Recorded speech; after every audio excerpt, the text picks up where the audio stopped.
జనరల్‌గా ఏందంటే మోకాళ్ళ నొప్పులు 2 రకాలుగా ఉంటాయి. యాక్చువల్‌గా ఏందంటే వయసుతో పాటు అంటే వయసు పెరుగుతున్న కొద్దీ బొక్కలు మెత్తగా అయిపోయి దానివల్ల మోకాళ్ళ నొప్పులొచ్చడం. రెండోది ఏందంటే రుమటాయిడ్ ఆర్థరైటిస్ అంటాం. అంటే వాళ్ళకు వయసుతో సంబంధం లేకుండా వాళ్ళ లోపల ఉన్నటువంటి జెనెటికల్ పరంగా మోకాళ్ళు అరగడం.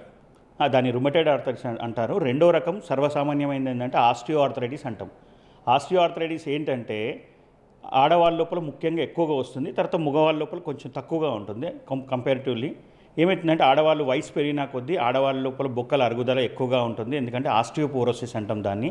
దానివల్ల బొక్కలు అరిగి మోకాళ్ళ నొప్పులు రావడం జరుగుతున్నది. అది దానివల్లనే అండి. ఇప్పుడు ఆస్టియోపోరోసిస్ అంటే ఏంటంటే బొక్కల యొక్క సాంద్రత అంటే డెన్సిటీ తగ్గుతుంది. అంటే దాని యొక్క గట్టితనం అంత ఉండదు. ఎందుకంటే వాళ్ళ లోపలటువంటి హార్మోన్స్ అనేవి చేంజ్ అవుతాయి. వాళ్ళ లోపల ఈస్ట్రోజన్, ప్రొజెస్టెరాన్ అనే హార్మోన్స్ ఉంటాయి.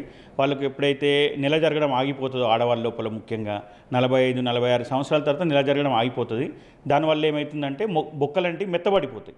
దానివల్ల పడడం వల్ల ఈజీగా ఫ్రాక్చర్ కావడానికి ఛాన్సెస్ ఎక్కువగా ఉంటుంది. ఈ మోకాళ్ళ నొప్పులు కూడా ఆస్టియోపోరోసిసే మెయిన్ కారణం. వాళ్ళ లోపల వచ్చే మోకాళ్ళ నొప్పులను ఆస్టియో ఆర్థరైటిస్ అంటాం. దానివల్లనే మోకాళ్ళ నొప్పులు ఎక్కువగా వస్తాయి. వాళ్ళు ఏంటంటే తీసుకోవాల్సినటువంటి జనరల్గా ఆస్టియో ఆర్థరైటిస్ ఎక్కువ ఎందుకు రావడానికి కారణం ఏమవుతుందంటే ఇప్పుడున్న పరిస్థితుల్లో సెడెంటరీ లైఫ్. ఎందుకంటే మనకు లైఫ్ ఇప్పుడు ఏమవుతుంది, ఇంతకుముందు వాళ్ళు ఏంది బాగా కష్టపడి పనిచేసేవాళ్ళు. ఇప్పుడు వీళ్ళకి సెడెంటరీ లైఫ్ ఎక్కువ అలవాటు పడిపోయారు. రెండవది ఏంటంటే ఫుడ్ హ్యాబిట్స్. మూడోది వచ్చేసి ఏంటంటే ల్యాక్ ఆఫ్ ఎక్సర్సైజ్ మినిమం కూడా లేకపోవడం. దానివల్ల ఏమవుతుందంటే బొక్కల యొక్క ఆస్టియోపోరోసిస్లోకి వెళ్ళి మోకాలు బొక్కలు తొందరగా అరగడం ఛాన్సెస్ ఎక్కువగా ఉంటుంది. ఎందుకంటే అవి ఒక్కసారి బొక్కలు అరిగిన తర్వాత మందులు వేసుకుంటే మోకాళ్ళ నొప్పులు తగ్గుతాయి. మందులు ఆపేస్తే మళ్ళీ మోకాళ్ళ నొప్పులు స్టార్ట్ అవుతాయి. సో కాబట్టి వీటి లోపల ఏంటంటే మందులు ఎక్కువ యూజ్ చేశారనుకోండి, దానివల్ల ఏమైందంటే కిడ్నీ పైన భారం పడే ఛాన్స్ ఎక్కువగా ఉంటుంది. ఎందుకంటే వాటిలో మళ్ళీ గ్రేడ్స్ ఉంటాయి. అంటే గ్రేడ్ 1, గ్రేడ్ 2, గ్రేడ్ 3, గ్రేడ్ 4గా మనం విభజించుకుంటాం వాటిని మోకాళ్ళ నొప్పుల్ని. గ్రేడ్ 1, గ్రేడ్ 2లో ఉన్న వాళ్ళ లోపల ఇప్పుడు మనం పీఆర్పీ థెరపీ అంటే మనం ఇప్పుడు బాగా మార్కెట్లో బాగా పాపులర్ అవుతుంది. అది ఓన్లీ గ్రేడ్ 1, గ్రేడ్ 2 వాళ్ళకి మాత్రమే పనిచేస్తుంది. ఎందుకంటే గ్రేడ్ 4 వాళ్ళ లోపల కూడా పీఆర్పీ అని చెప్పేసి ఎక్కువ టీవీలో యాడ్స్ రావడం జరుగుతుంది. దాన్ని కొంచెం అవగాహన కల్పించుకోవాలి. ఎందుకంటే పీఆర్పీ అనేది గ్రేడ్ 4లో చాలా తక్కువగా పనిచేస్తుంది. గ్రేడ్ 4 వచ్చిన వాళ్ళకు కీళ్ళ మార్పిడి ఆపరేషన్ మాత్రమే ఛాన్సెస్ ఎక్కువగా ఉంటుంది.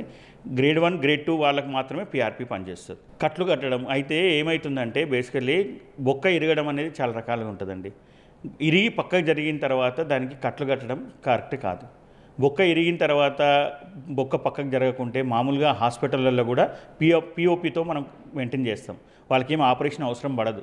ఎప్పుడైతే మనం చిన్న లాజిక్ గుర్తుపెట్టుకోవాలి, 2 చెక్క ముక్కలు అతికిద్దాం అనుకున్నప్పుడు ఫెవికాల్ పెట్టి మనం కదలకుండా పెడతాం. అంతేగాని మనం కదిలిస్తే ఫెవికాల్ పెట్టిన చెక్క ముక్కలు ఎట్లా అతుకుతాయి? అతకవు కదా.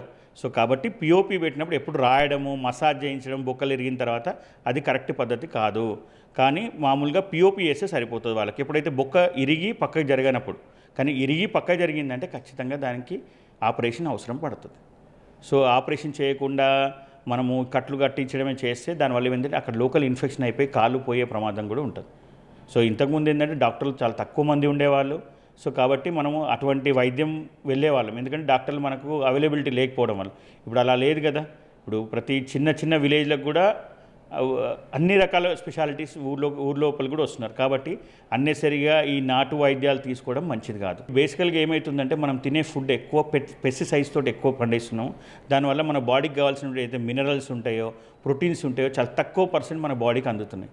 సో దానివల్ల ఏమవుతుందంటే మన బాడీ 60 ఏళ్ళు 65 ఏళ్ళు ఉండాల్సినటువంటి వయసులో ఉండేటువంటి కీళ్ళ నొప్పులు 40 ఏళ్ళు 45 ఏళ్ళకు వస్తున్నాయి. సో కాబట్టి మనం కొంచెం జాగ్రత్తలు తీసుకోవాల్సింది. ఆహారపు అలవాట్లు మార్చుకోవాలి. అంటే ఎక్కువ కాల్షియం కంటెంట్ ఉన్న ఆహారం తీసుకోవాలి. డైలీ మార్నింగ్ అట్లీస్ట్ ఒక half an hour 45 minutes walking కానీ ఎక్సర్సైజ్ కానీ అలవాట్లు నేర్చుకోవాలి. యోగా అట్లాంటి ఆసనాలు చేసుకోవడం వల్ల కూడా బాడీ యొక్క దృఢత్వం పెరుగుతుంది. అది చేసుకోవాలి. ఇప్పుడు ఈ మందులు వాడడం అనేది ఎన్ని మందులు వాడినా ముఖాల నొప్పులు కానీ కీళ్ళ నొప్పులు కానీ మందులు వేసుకున్న రోజులు మాత్రమే నొప్పులు తగ్గుతాయి. అలా అని చెప్పి రోజు నొప్పుల గోళీలు వేసుకోవడం వల్ల కిడ్నీలపైన భారం పడి కిడ్నీలు పాడయ్యే ప్రమాదం ఉంది. కాబట్టి జాగ్రత్తలే ముఖ్యంగా తీసుకోవాలి. జాగ్రత్తలతోటే నొప్పులు తగ్గించుకోవాలి. అంటే ఇప్పుడు కీళ్ళ నొప్పులు ముఖాల నొప్పులు వచ్చిన వాళ్ళు కింద కూర్చోకపోవడము, ఎక్కువ దూరం నడక వెళ్ళకపోవడము, మెట్లు ఎక్కి దిగకపోవడము, తర్వాత బరువు తగ్గించుకోవడము, ఇంట్లో కూడా మెత్తటి చెప్పులు వేసుకొని నడవడం. ఈ జాగ్రత్తలు తీసుకోవడం వల్ల మీకు మందుల యొక్క అవసరం తగ్గుతుంది. దానివల్ల ఏమైతే మీ కిడ్నీ పైన గుండె పైన భారం కూడా తక్కువ పడుతుంది. పేషెంట్ ఎక్కువగా ఇష్టపడేది ఏంటంటే తన యొక్క బాధను డాక్టర్ పూర్తిగా వినాలి. డాక్టర్ పూర్తిగా వినకుండా మందులు రాయడం అనేది అందరు చేసే పని. ఎప్పుడైతే డాక్టర్ తన యొక్క బాధలు విని తనతో పాటు ఒక 10 నిమిషాలు పేషెంట్ యొక్క బాధలు కంప్లీట్గా విని తనకు క్లియర్గా ఎక్స్ప్లెయిన్ చేయడమే పేషెంట్కి ఇష్టపడతాడు ఎక్కువగా.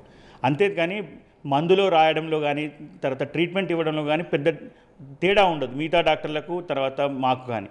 ఇక్కడ ఏమవుతుందంటే మెయిన్ పేషెంట్కు ఒక 10 నిమిషాలైనా టైం ఇస్తే పేషెంట్ ఎక్కువ సాటిస్ఫై అవుతాడు. అదే మేజర్ రీజన్, అంతకుమించి ఏముండదు. Hi everybody, this is Kiriti Damaraju. Like, share and subscribe to Saira TV. Oh, Saira!